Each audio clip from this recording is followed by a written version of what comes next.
今日呢，我哋就嚟到觀塘工業大廈嘅夏之食祭，事實竟然係位於工業大廈入邊嘅 food court，我哋都覺得好特別啦。咁我哋而家快啲入去先。咁門口呢，就有讚好 Facebook 換領糯米糍嘅活動啦。咁小 P 亦都參加咗，因為實在太熱啦。入到去嘅感覺呢，就有啲似去咗大快活咁樣。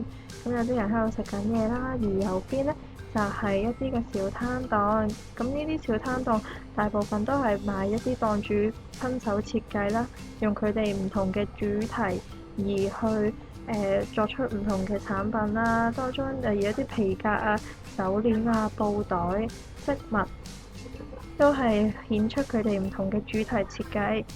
咁亦都有好多人喺度選購啦。而呢一檔呢，特別想為大家推介，咁佢呢檔就係賣一啲懷舊嘅嘢，例如彈珠啊、懷舊文具、吹波膠咁樣，亦都係勾起咗唔少嘅童年回憶啦。同埋佢呢一檔嘅設計呢，比較特別，亦都有吸引咗唔少嘅途人喺度影相。而呢啲嘅木製品啦，或者一啲佢哋手工嘅袋呢，亦都好特別。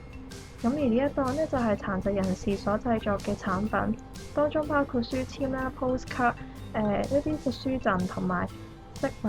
咁佢哋殘疾人士嘅創作呢，亦都令到好多人欣賞，亦都令到呢一間攤檔仔呢特別多人買啦。同埋我哋亦都發現咗日本祭典嘅經典遊戲，咁就係吊水球同埋圈圈螺。咁呢啲都比較特別難見到。呢度亦都有唔同日本文化主題嘅作品啦，亦都切合咗呢個市集嘅主題。呢個市集真係幾特別啊！有吃喝玩樂在一身嘅市集，大家記得支持唔同類型嘅市集，令呢個文化繼續下去。